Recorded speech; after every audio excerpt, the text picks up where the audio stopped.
Assalamualaikum warahmatullahi wabarakatuh. Lur, oke. Berjumpa lagi dengan saya Pak Fikri pada mapel komunikasi dalam jaringan materi simulasi digital. Oke. Dalam pembelajaran kali ini kita akan membahas mengenai komunikasi dalam jaringan. Kita masuk pada pembahasan yang pertama, yaitu pengertian komunikasi. Komunikasi telah digunakan sejak masa pertama diturunkan ke bumi. Para ahli memaknai komunikasi antara lain sebagai berikut.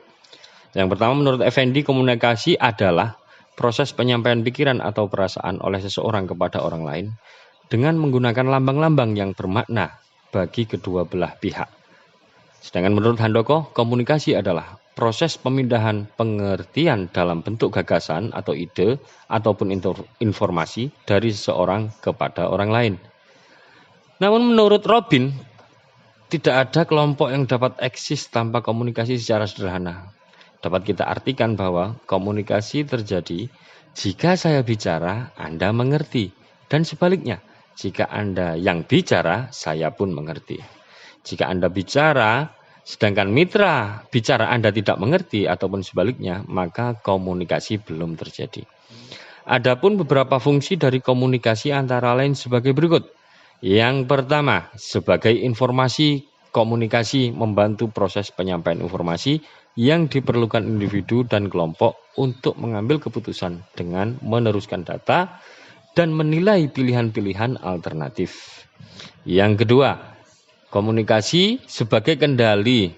Komunikasi bertindak untuk mengendalikan perilaku anggota dalam beberapa cara tentunya. Setiap organisasi juga mempunyai wewenang dan garis panduan formal yang harus dipatuhi oleh setiap anggotanya. Yang ketiga, sebagai motivasi. Komunikasi membantu perkembangan motivasi dengan cara menjelaskan kepada para anggota apa yang harus dilakukan dan bagaimana mereka bekerja dan apa yang dapat dikerjakan untuk memperbaiki kinerja jika itu di bawah standar. Yang kompak sebagai pengungkapan emosional bagi sebagian komunitas, mereka memerlukan interaksi sosial komunikasi yang terjadi dalam komunitas itu. Merupakan cara anggota untuk menunjukkan apa yang dirasakan. Oleh karena itu, komunikasi menyiarkan ungkapan emosional dan perasaan sebagai alat untuk memenuhi kebutuhan sosial. Masuk pada pembahasan yang selanjutnya, yaitu jenis komunikasi. Kita mengenal dua jenis atau kategori komunikasi, yaitu yang pertama, komunikasi lisan atau verbal, yaitu komunikasi yang menggunakan kata-kata baik hal itu diucapkan maupun yang ditulis. Yang kedua, komunikasi nirkata atau nonverbal, yaitu komunikasi yang menggunakan bahasa tubuh, bahasa gerak, dan atau bahasa isyarat maupun gambar berbekal pengetahuan jenis atau kategori komunikasi tersebut. Dapat dikatakan bahwa komunikasi adalah perbuatan mentransfer pesan atau informasi dari satu tempat ke tempat lain, baik secara verbal atau tulisan maupun secara nirkata atau nonverbal. Kemampuan seseorang berkomunikasi diukur dari seberapa akurat informasi atau pesan yang dikirim oleh komunikator, yakni pengirim informasi dapat diterima oleh komunikan atau penerima informasi.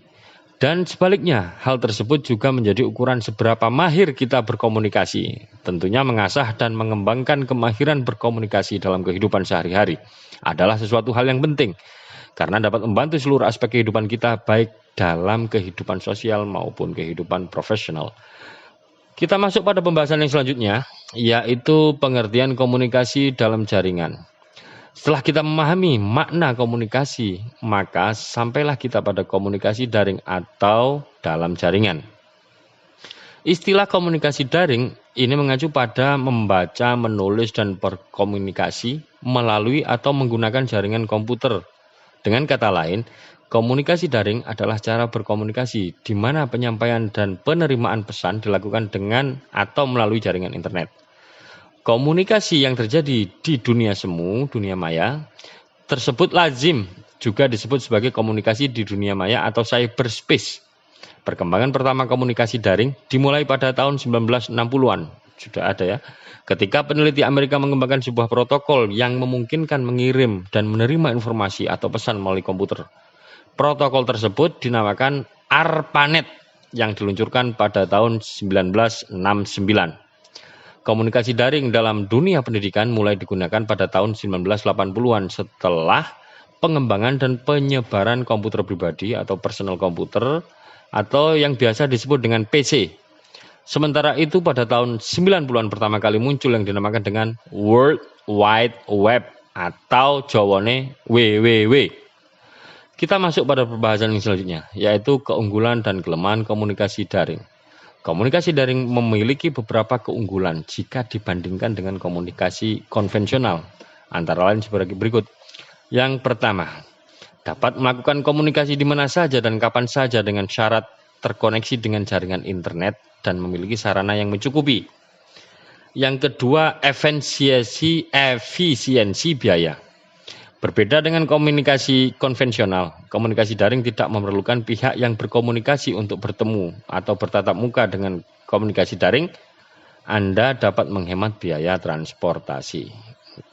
Yang ketiga, efisiensi waktu. Komunikasi dapat dilakukan dengan cepat, tanpa harus membuang waktu dengan melakukan perjalanan.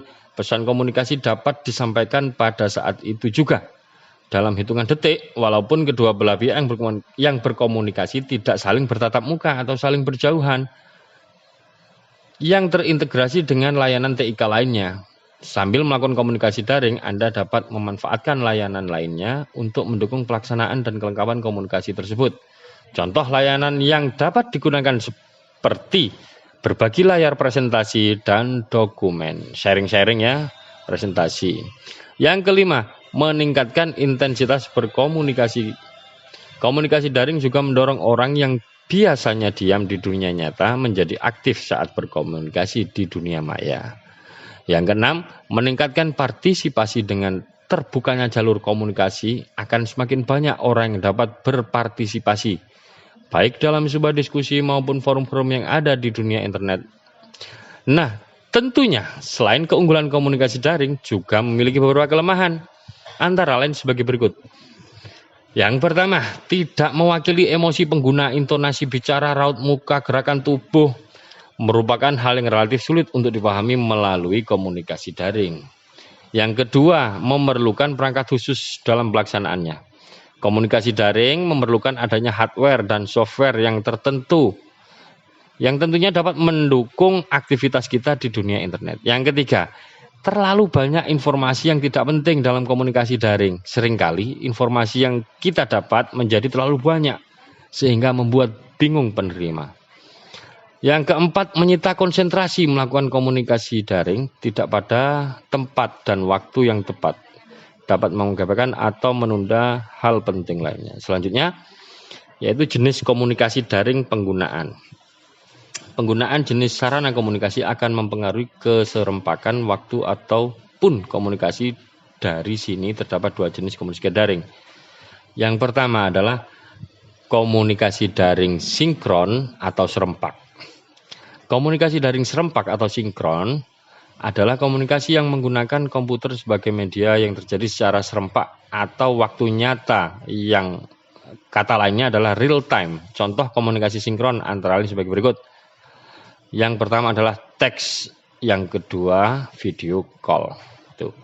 Jenis komunikasi yang selanjutnya adalah komunikasi daring asinkron atau tidak serempak. Komunikasi daring tak serempak atau asinkron adalah komunikasi menggunakan perangkat komputer dan dilakukan dalam waktu tunda atau delay. Contoh, email. Nah, komunikasi daring asinkron adalah sebuah email, forum, rekaman simulasi virtual, serta membaca dan menulis dokumen daring melalui World Wide Web.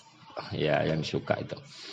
Pembahasan yang selanjutnya adalah komponen pendukung komunikasi daring. Terdapat beberapa komponen yang harus tersedia sebelum komunikasi daring dapat dilakukan.